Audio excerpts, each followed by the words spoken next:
Good afternoon, everyone. Thank you for joining us. We'll get started in just 1 minute as we allow everyone to connect.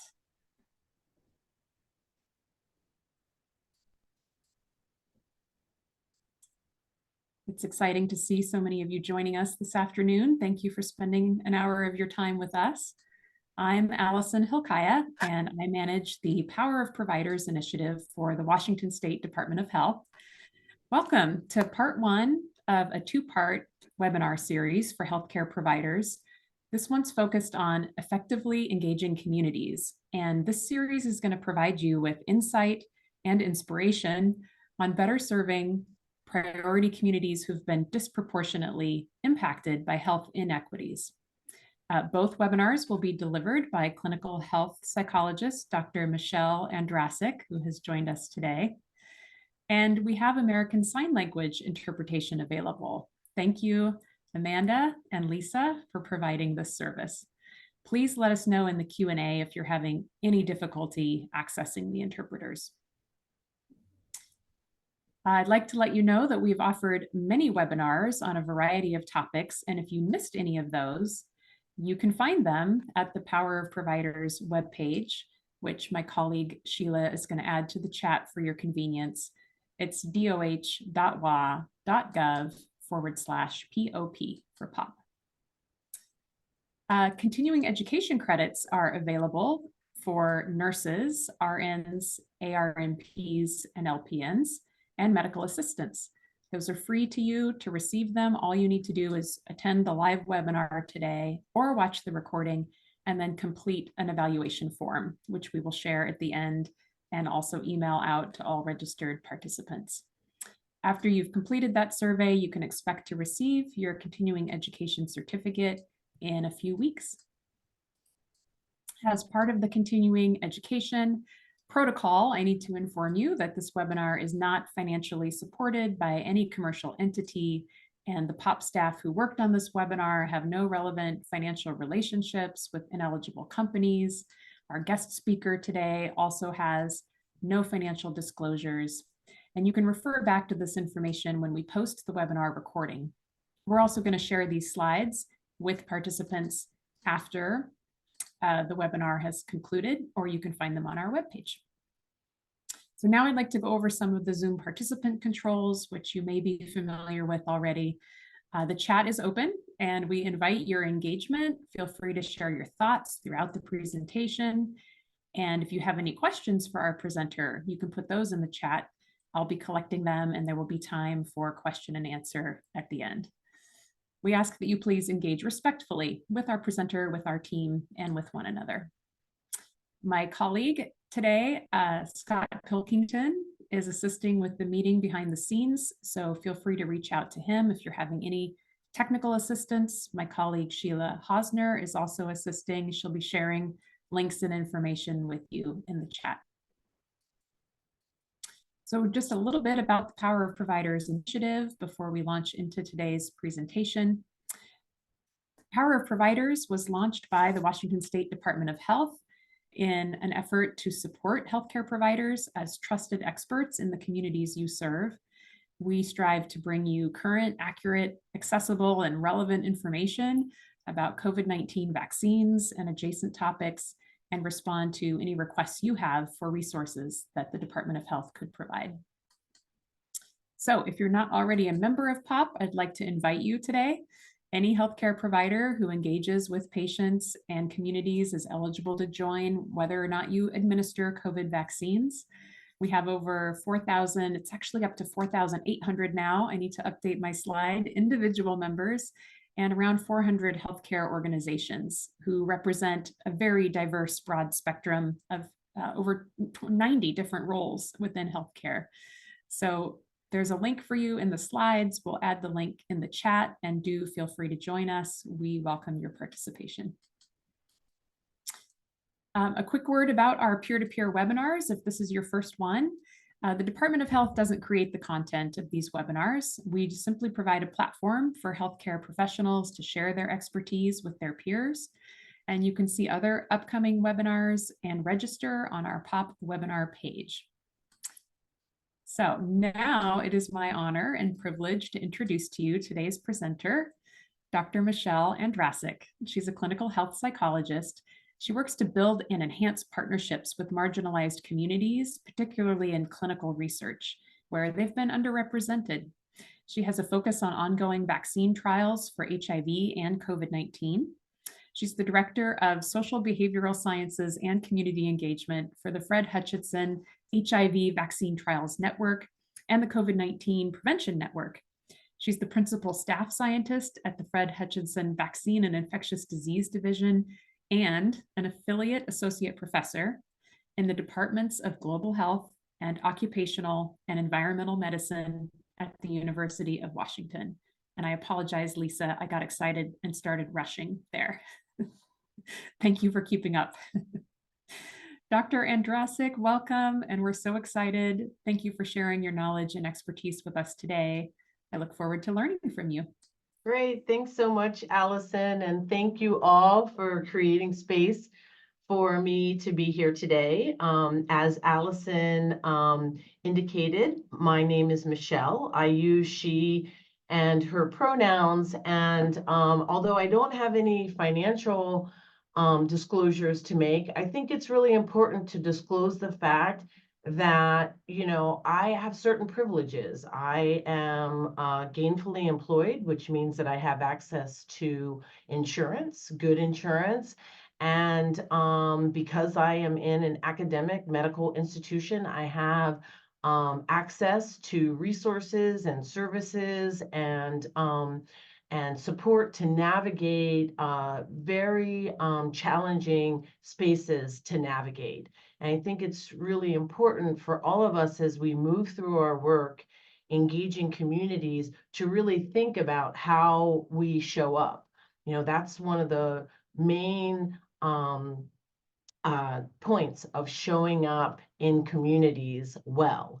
So today I am going to give you a very, very high level overview of some of the factors that we have found to be effective in engaging diverse communities. And the biggest piece of that is building relationships and establishing trust.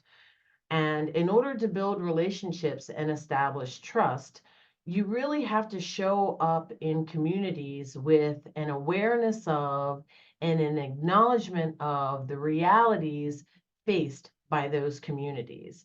Many of the communities that we're working with, largely because of the way funding works, are communities that are disproportionately impacted by social and structural factors that place them at differential risk for negative disease outcomes. So one of the important factors to think about when showing up in any community is how residential neighborhood disadvantage may differentially impact the folks that you're working with. Zip code. Your zip code is one of the factors that is most associated with health in your community. Zip code significantly impacts health and well-being, and there are several studies that show that an estimated 60% of health outcomes are determined by zip code. And so if you think about how zip code might impact your health, there are specific neighborhoods that have higher incidence of COVID and have significantly less access to healthcare services within their zip code. Zip codes have differential occupation levels. The types of available jobs in and around that zip code have an impact on health and commuting and all of the challenges in getting to and from jobs. If there are no jobs in your neighborhood, then you have to go outside of your neighborhood or further outside of your neighborhood, depending on how far away you are from those jobs. That has an impact on employment rates, an impact on income, and as such, the poverty rates, income distribution, access to quality education in neighborhoods is largely determined by income because schools are funded through local taxes. So income is going to be significantly associated with the quality of schools and educational attainment.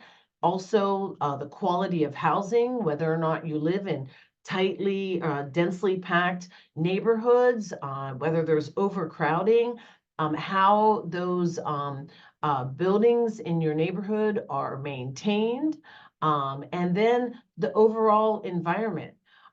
Neighborhoods that are closer to factories, closer to industrial areas, have higher levels of pollution, fewer green spaces, and a higher exposure to pollution. Fewer green spaces go hand in hand with crime rates, safety, and so on. And I just want you to see in this map of San Francisco, you can see here that these communities that have higher residential neighborhood disadvantage, which is shown in the light green. The lighter green has higher neighborhood disadvantage, and the gray circles are indications of COVID-19 incidents. So you can see that there is a significant association between residential neighborhood disadvantage, COVID-19. We could do the same thing for diabetes, heart disease across these different communities, and we would see similar uh, data. And not only is it important to think about residential neighborhood disadvantage, and too often this is only what we focus on, it is also important to think about the history of access to things like education. If you look at areas that have higher levels of the population that have bachelor's degrees by the age of 25, like this is a map of New York City, the 5 boroughs of New York City, and you can see that Manhattan has a high concentration of people with bachelor's degrees by the age of 25. And you can also see that during COVID, Manhattan had the lowest incidence of COVID positive COVID tests in all 5 of the boroughs. And you can see that the other places where educational attainment rates are high, we see the same outcomes. Another thing that we really need to think about is the history of housing and segregation and availability of where people could and could not live. And one of the major factors involved in residential neighborhood disadvantage is the impact of redlining. This map of San Francisco here is a map from the 1960s. And during redlining, this color-coded map was coded for green being the best and at most desirable neighborhoods, yellow as declining neighborhoods, and red as hazardous neighborhoods. And banks used these maps in a practice called redlining from the early 1930s through the late 60s to discriminate and deny home loans, credit, or offering rates to residents living in these sort of low income neighborhoods.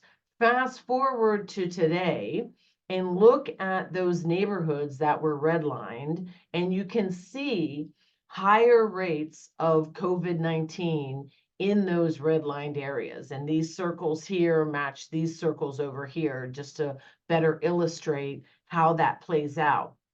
And these redlining maps have been utilized to look at how redlining has impacted health outcomes in communities across the country.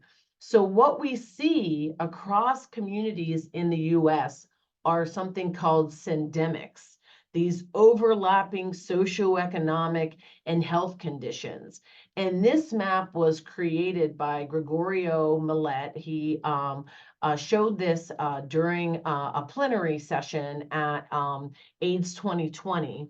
And what this map shows, these areas here are the areas in the South with zip codes that have high proportions of African American individuals living in those zip codes. And in these zip codes, what we see are these overlapping socioeconomic conditions like poverty, high unemployment, high uninsurance rates.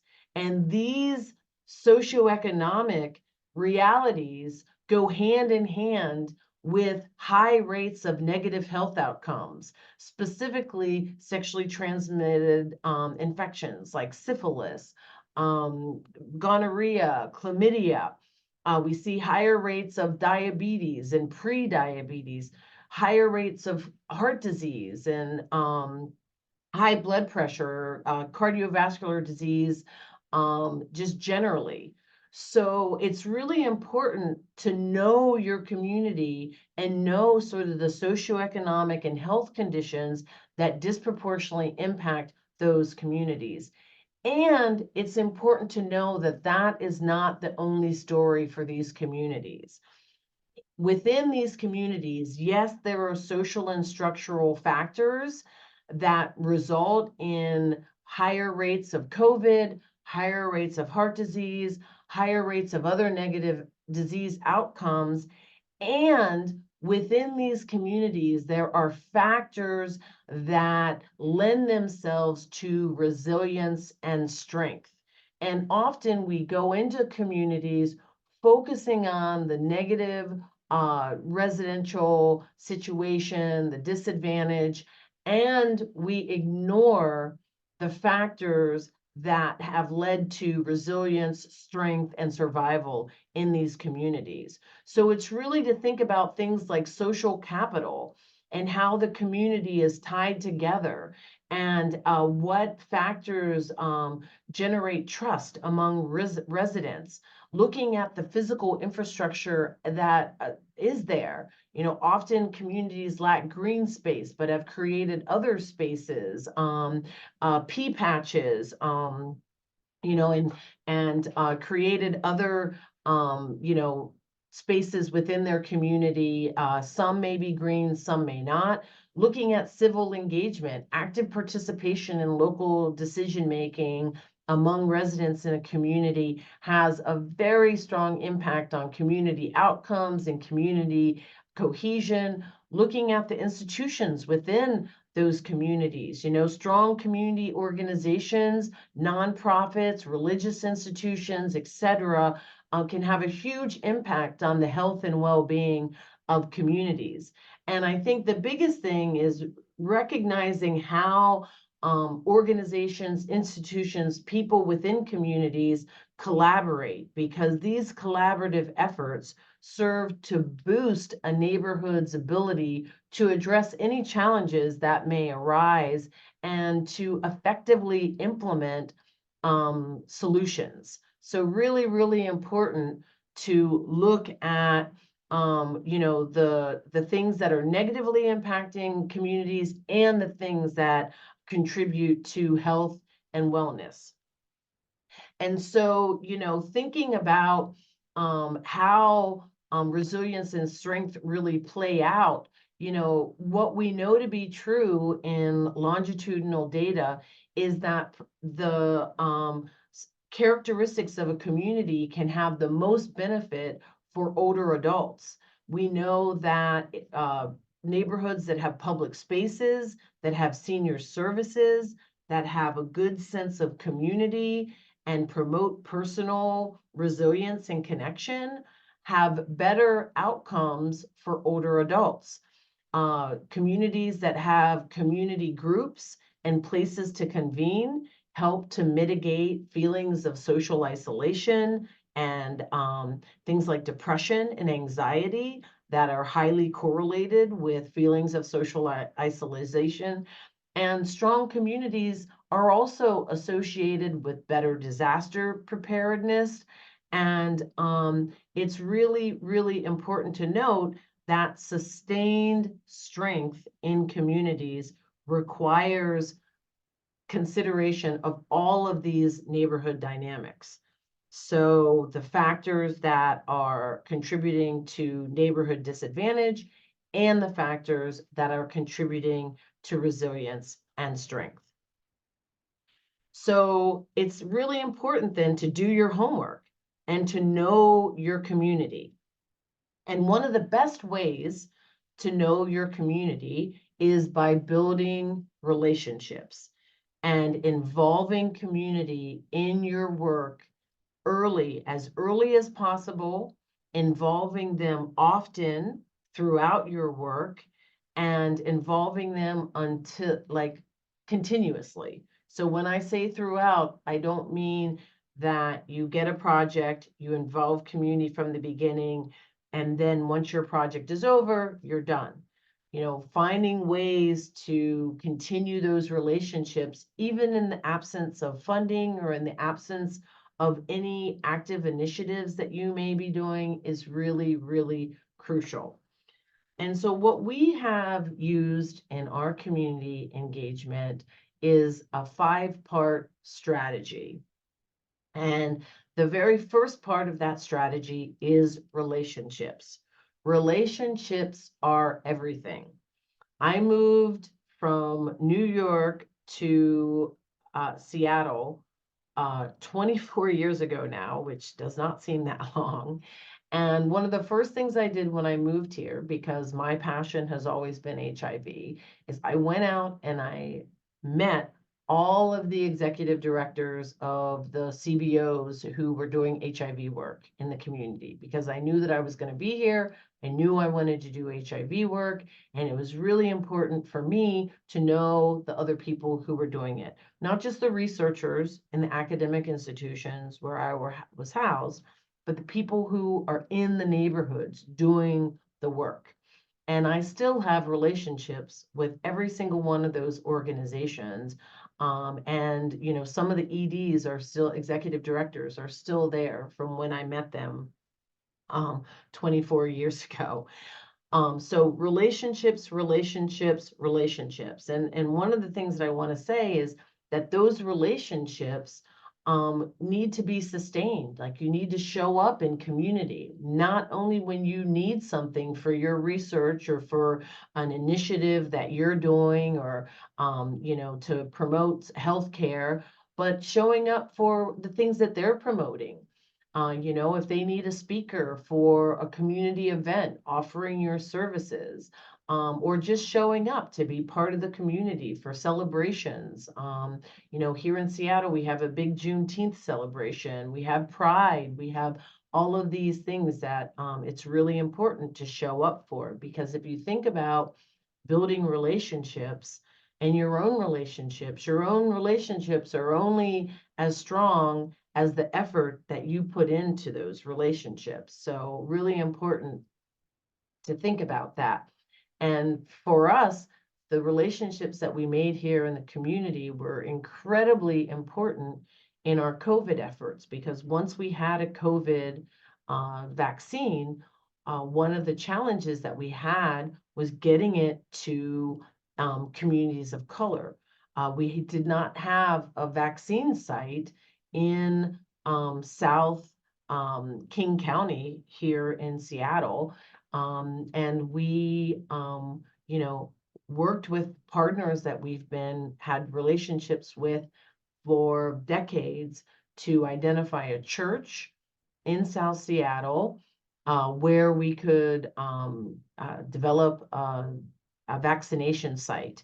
And that vaccination site was and continues to be incredibly successful at getting people of color vaccinated and getting their boosters.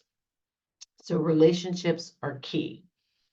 Another key factor is involving community throughout. So as soon as you even have an idea of something you want to do, reaching out to community, asking, if they think that it's a good idea, and in your relationships with community, you'll hear challenges that come up in the community. So often, the ideas that we have for moving things forward come from our community relationships.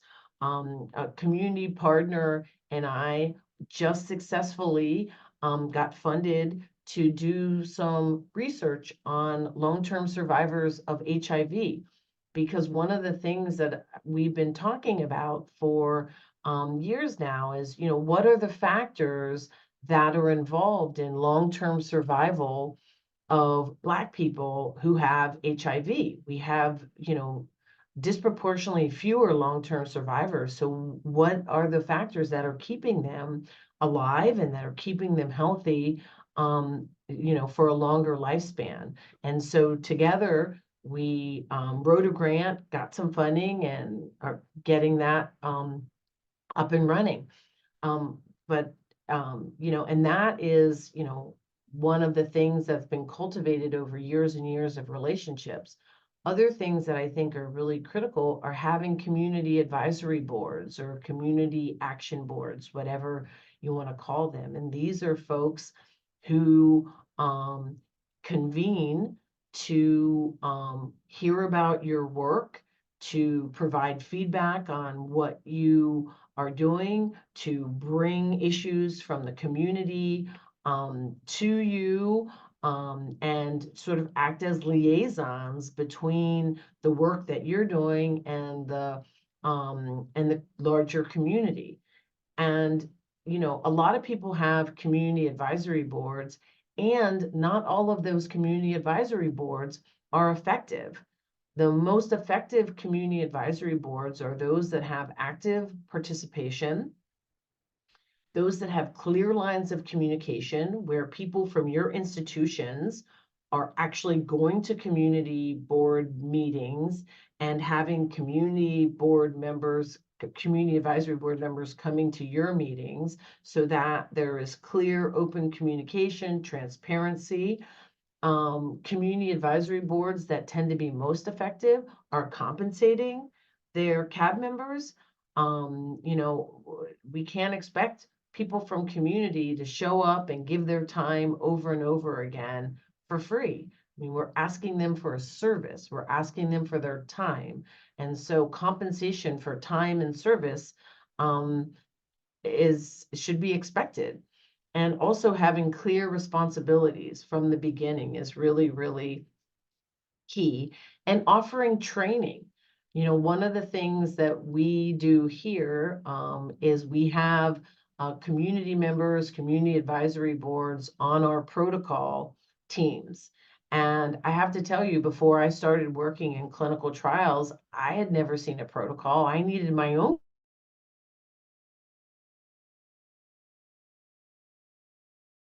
health psychologist. I needed, to learn about immunology 101, vaccinology 101. So we have to make sure that our community is being educated in that as well, so that they can show up in a meaningful way, and that they have the skills and they have the capacity to contribute to the conversation and to move the protocol forward. We do the same thing for community working groups. For many of our protocols, we have, particularly our efficacy trials, we have community working groups that we convene to discuss, potential barriers, challenges to community engagement, and really try to do all of this ahead of time, so that we can plan for challenges, plan for barriers, and try to mitigate those challenges in the beginning, so that we don't stumble as we move forward. Another thing that we started to do in COVID was create priority population expert panels. So identifying the priority populations that are most disproportionately impacted, in this case from COVID, and then using our relationships to identify community leaders in those priority populations to meet with us, to review the protocols with us, and to identify again anything that we should be thinking about in order to effectively engage these communities. And I have to say that these priority population expert panels were critical in our COVID efforts because our Native and Indigenous um, panels informed us of the importance of meeting with tribal leaders. Tribal nations are sovereign nations. So meeting with the tribal leaders and um, uh, developing contracts, talking about how we would use the data, making sure that there's data sovereignty and data ownership.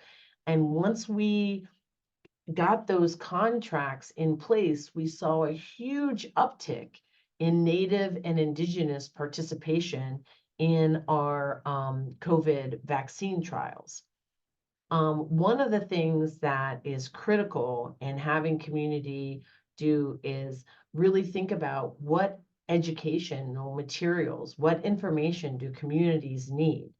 And our community partners help us ensure that whatever we're creating, the materials that we're creating are comprehensible, that they are inclusive, and that they use respectful language. For example, our community partners, taught us the difference between Native and Indigenous and why it's important to use both, why Asian and Pacific Islander needs to be used. Prior to COVID, I had not worked with older adult populations, because in HIV, most of our inclusion in HIV prevention stops around 50 or 45, 50. So I had to learn, what the respectful language was for older adults. Several researchers that we were working with were using the term elderly. We were using that term, and we were quickly schooled why elderly is not the appropriate term to use. You use older adult. Also, people don't want to be targeted. Using terms like target populations is not respectful, not inclusive. So using things like priority populations, because we're prioritizing populations because of the differential risk, the differential negative disease outcomes. So making sure we're using that respectful language is key. And specifically getting away from the use of terms like subjects. People are not subjects in our research, or, where they are participants, they are volunteers, they're vital members of our research community. And without participants, we cannot move science forward. Without patients, we don't have a practice. So really important to make sure that we're using respectful language. One of the things that we've also learned from our partners is the importance of decolonizing our data. And one of the things that I've learned from Native and Indigenous communities here in Seattle is that we only can tell the story based on the data that we collect. If you are not collecting specific data, then you can't tell the full story. And often we don't collect important data because we haven't discussed with community what is important, what isn't important. And so we collect the data that sort of reinforces the stories that we already have. And so that has resulted in many non-dominant communities being erased from the research, has resulted in allowing the US government to avoid fulfilling treaty obligations, limited or no services and access to resources, and ill-informed interventions that in the end don't work because we didn't get input from the end users from the beginning, who could have maybe given us some insight into the fact that the intervention we're proposing isn't working. And most disheartening is that some of our processes have resulted in people not wanting to participate in science, or being mistrustful of science, or not wanting to be involved in research, not seeing it as something that they have ownership in. So it's really important to make sure that when we're collecting data, we are including everyone. And so the US Office of Management and Budget gives us these racial categories and these ethnic categories that many of us have to use to get NIH funding or to get other federal funding. And it's really important to note that there has been ongoing issues with disaggregating the data. When you collect this monolith data, for example, the Asian data, there are so many different groups within that category of Asian. It is not a homogeneous group. It is incredibly heterogeneous. So you really need to think about disaggregating the data. If you're doing work with Asian American individuals, how are Cambodians differing from Vietnamese, differing from Japanese, differing from Chinese? You know, if you look, for example, at Asian American group here in Seattle, you may believe that HIV is not an issue for Asian Americans, just generally. But when you start disaggregating the data, you see that the HIV incidence and prevalence that we have are concentrated in specific groups within that larger Asian American category. So really important to think about how not disaggregating the data is really impacting the stories that we tell. And also, not everybody falls in these nice, neat categories. For example, there's a huge national discussion about the inclusion of Middle Eastern and North African individuals who are largely lumped into white categories. So how do we effectively engage these individuals and know what's going on with them and not just place them in this white category? Also, we often don't identify transgender individuals in our research. It's really important to use the two-step approach, which has been standardized. So step one is you inquire about the person's sex assigned at birth, because their sex assigned at birth may be different than their current gender identity. So sex assigned at birth and current gender identity to ensure that transgender individuals in your practice, in your research, are not invisible and that you're identifying them, because if you don't have the data on them, then you're not really sure what's going on with them. Also, really important to think about inclusive sexual orientation. You know, these are based on a lot of research, the categories that are suggested for use. And in some situations, like if you're not working with Native Indigenous people, you may not use Two-Spirit. And same gender loving tends to be terms used by African American and Latino people who identify as lesbian, gay, homosexual. So it's really, again, important to know your population and know sort of what identity might best fit your population. And also important to make sure that if none of these terms apply, you have an option for them to select a different term. In our work, we also utilize communications and marketing a lot. So making sure that we are promoting the lived experiences of people, creating communication toolkits with our marketing and communications team. We work again with communities to identify what information needs to be out there, and we get it out there in the languages of the populations that we know that we're working with.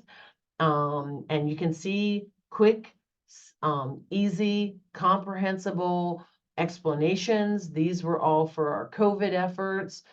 We did a national COVID campaign, which included diverse individuals, real people in our work, and you can see more of that here. And we're using this for HIV as well. A lot of what we did in COVID was based on our HIV work. And now we've learned a lot of lessons from COVID that we're transferring to our HIV work with regard to community engagement. And this is our most recent HIV campaign, helpendhiv.org, which was really focusing on educating people about HIV. There are so many people here in the US who believe that HIV is not an issue, and yet over 1 million people in the United States live with HIV. 13% of them are unaware of their status, and we know that HIV transmission is much more likely to happen when you're not aware of your status. We also do a lot of stakeholder engagement, building trust, working with national partners, local partners to have listening sessions, town halls, making sure that we're bringing doctors and scientists who identify with communities to talk to communities about what's going on and answer any questions and alleviate concerns for individuals. And one of the other things that's incredibly important is checking and addressing our biases. Just because we work in public health, just because we are providers, does not mean that we are immune to bias. We have just as much bias as the larger population. And what we know to be true from decades of research is that provider bias is one of the factors that contributes to the continuing health disparities and health inequities that we see in our communities. So we are all biased. We live in an incredibly racially and ethnically charged environment, and these biases develop early on in life. And the more we avoid, deny, or ignore them, the more we think we have mastery over them and they are not impacting our behavior. So it is incredibly important to be aware of how provider bias is associated with disparities. There's a whole literature that, I teach a class on how provider bias is associated with specific disparity or this specific disease outcome disparities. So really important to check our own biases, to be aware of how our biases impact the way we show up. And knowing that there are certain factors that increase our biased decision making.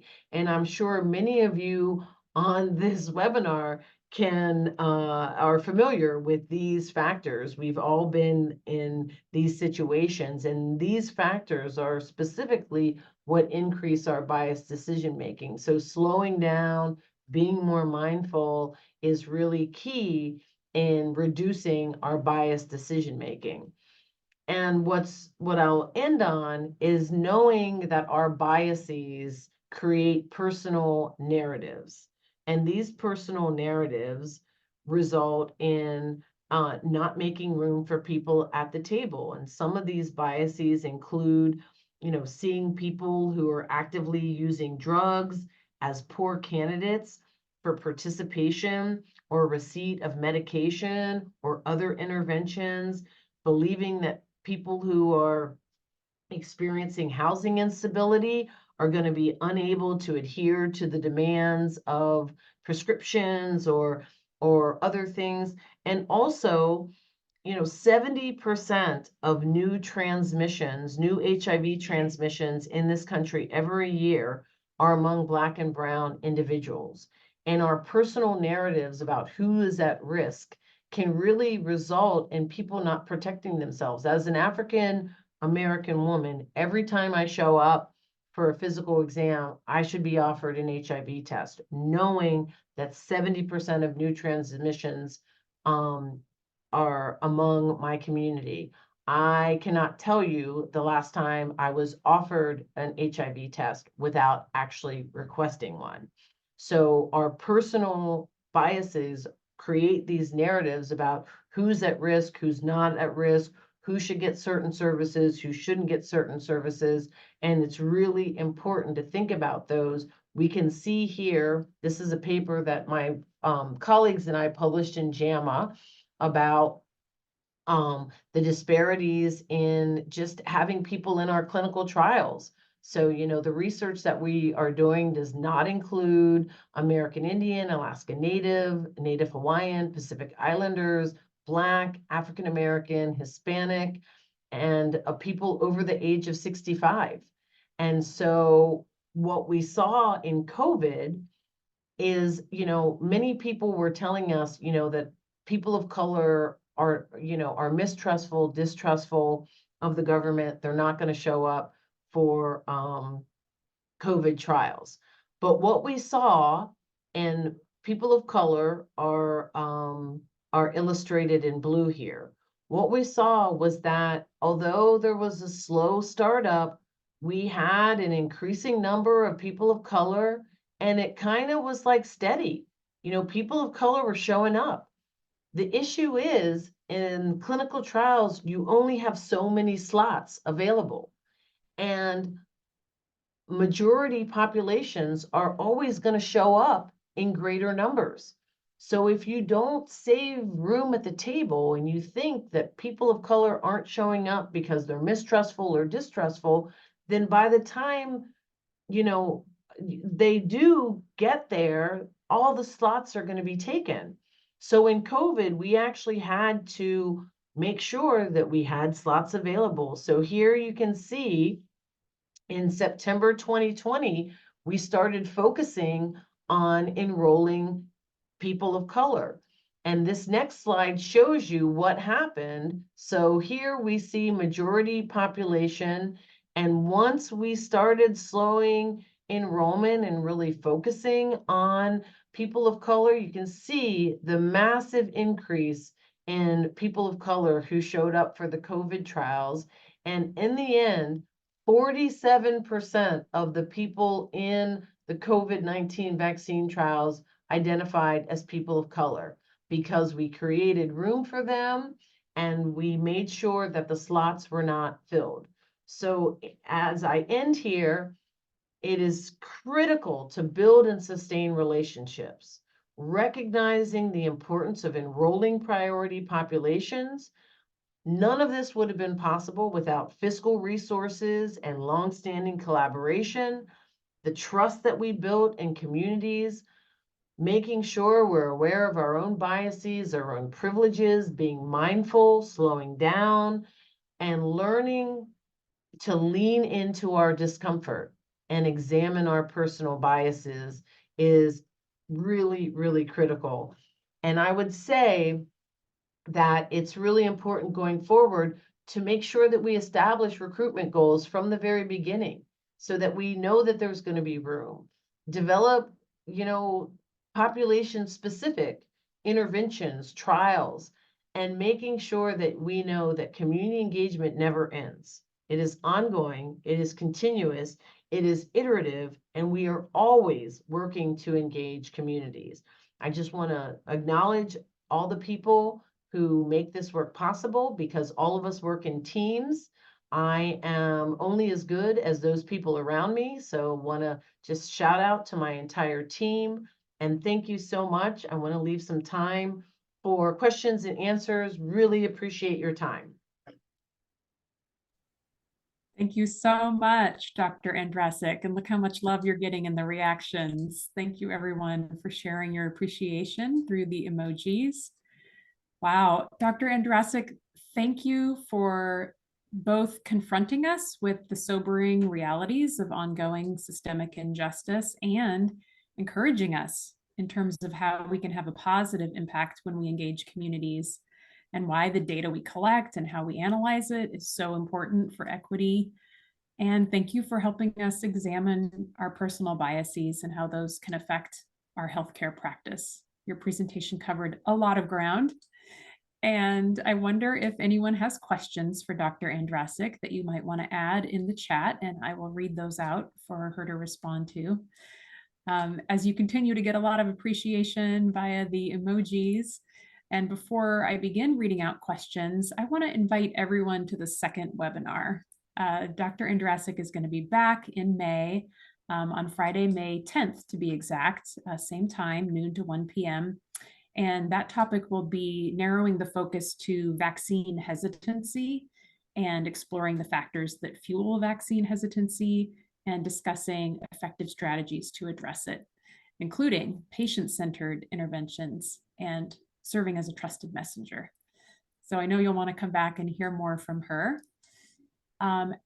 In the chat so far, people have asked if the recording and the slides will be shared, and the answer is yes. We make those available to all participants. Thank you for your generosity in sharing those slides, Michelle. And I think the first question about content comes from someone named Karen, who's been watching. And Karen asks, can you give an example of a lesson learned from COVID taken back to HIV research and care? Yes. Well, one of the major things that we learned from COVID was the need to engage Native and Indigenous communities a lot earlier.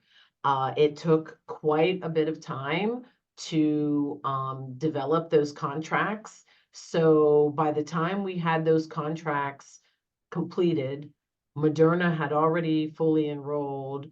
Janssen had already fully enrolled.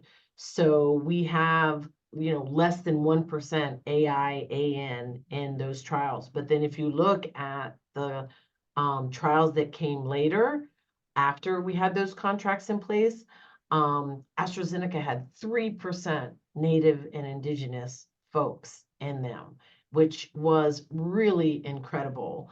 And another thing that we learned from COVID is having a national registry. We, for the first time, used a national registry to drive people to where they could sign up and express their interest in being involved in trials.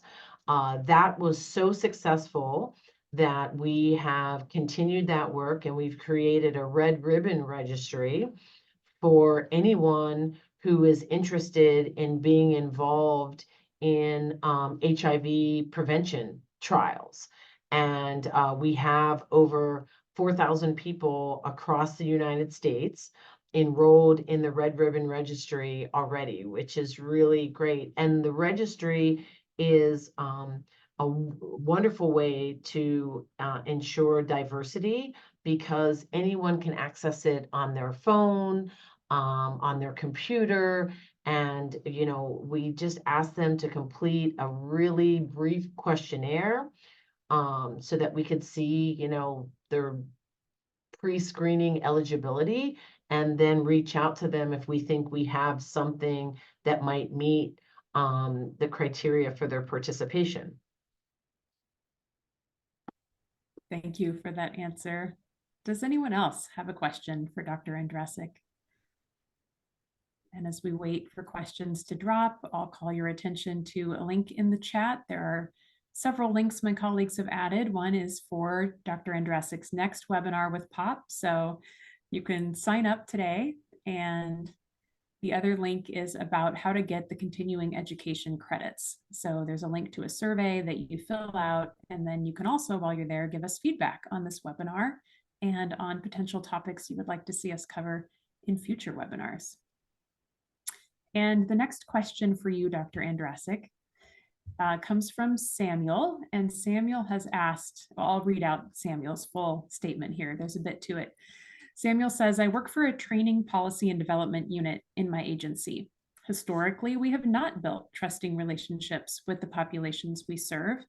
And there's many of them mentioned are older adults, people who have disabilities, caregivers, facility owners, and trainers. I think the desire to build relationships is real, but there is resistance to reaching out directly to people because I think of previous mistrust between our team, which is also a regulatory agency, and these communities. So folks aren't eager to interact with us. Any suggestions on breaking through our mindsets?